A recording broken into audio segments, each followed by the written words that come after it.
You are hunted, not by a predator in the forest, not by a beast with claws and teeth, by an object in a store window, by a logo stitched into a shirt collar, by a name engraved on a watch you don't need.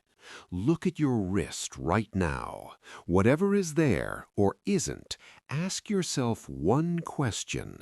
Did you buy it or did it buy you? The answer will make your stomach drop. Because here's the truth no one tells you. You are not a consumer. You are the consumed.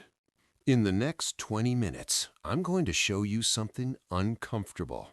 I'm going to pull back the curtain on a machine built over 100 years ago, a machine that has learned to live inside your skull. I'm going to introduce you to a man named Thorstein Veblen, an economist who saw the future in the 19th century. And I'm going to reveal why the more you earn, the poorer you feel, why your salary goes up, but your anxiety follows close behind. And by the end of this video, you will hold something in your hands, not a product, not a course, not a program, a key. A key that most millionaires on Instagram are terrified you'll discover, because if you find it, their entire empire of status crumbles. Let me describe a Tuesday in your life. You wake up, you check your phone. Someone you barely know bought something you can't afford. Your chest tightens.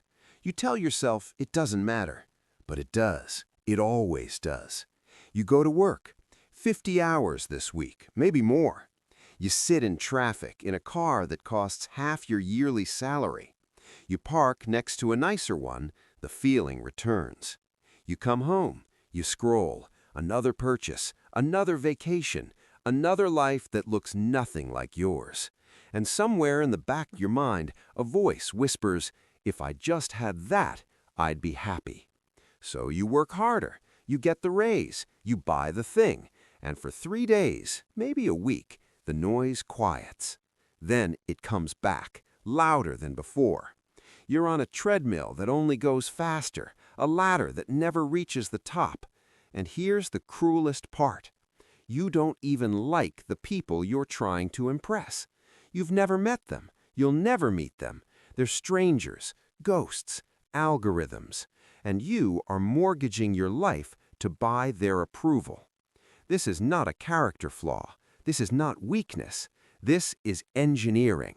And the engineer's name was Thorstein Veblen. Veblen was a Norwegian-American economist, an outsider, a man who watched the American Gilded Age unfold from the margins. In 1899, he published a book called The Theory of the Leisure Class. It was ignored by the powerful. It was devoured by everyone else. Because Veblen named the invisible. He called it conspicuous consumption. The word conspicuous means visible, obvious, meant to be seen. The word consumption means destruction, devouring, using up. Put them together and you get something terrifying. The visible destruction of resources for the sake of being seen. Veblen noticed something strange in the wealthy families of New York. They weren't buying things for what they did. They were buying things for what they signaled. A silver spoon doesn't feed you better than a wooden one, but it tells a story. A mansion with 40 rooms doesn't house a family better than a cottage, but it screams. Luxury, Veblen argued, is not about utility, it's about waste. It's the proof that you can burn capital on something useless. It's a performance, a declaration. I am superior because I can afford to be inefficient. This is not greed. Greed is simple. This is status. And status is a drug. Because status doesn't end, it doesn't satiate, it escalates. You buy the watch, now you need the car, you buy the car, now you need the house. You buy the house, now you need a second house. And every time you climb, the bar rises. Your neighbor buys a bigger boat, your colleague wears a better suit. The algorithm shows you a richer life. In your brain, your poor, ancient, tribal brain interprets this as a survival threat. Fall behind, it whispers, and you will be alone. Forgotten, nothing. So you run faster. But you're not running toward anything.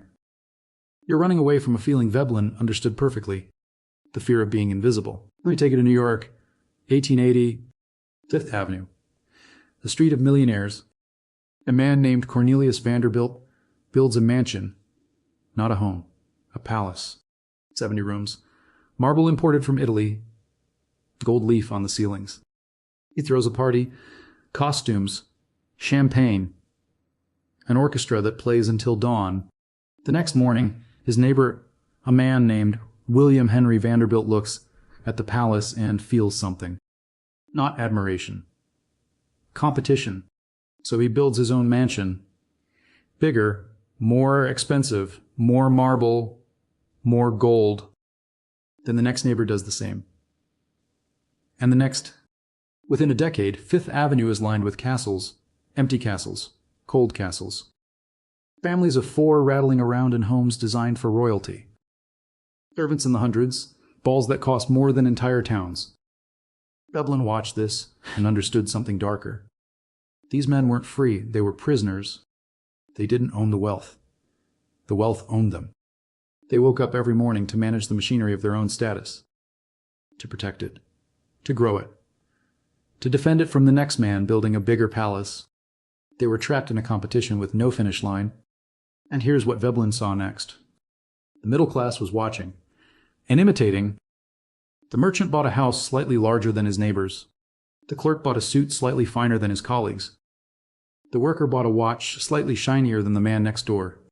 The game trickled down. It always does. Because conspicuous consumption isn't a disease of the rich. It's a disease of the human mind. And today? Today the palaces are smaller, but the prison is larger.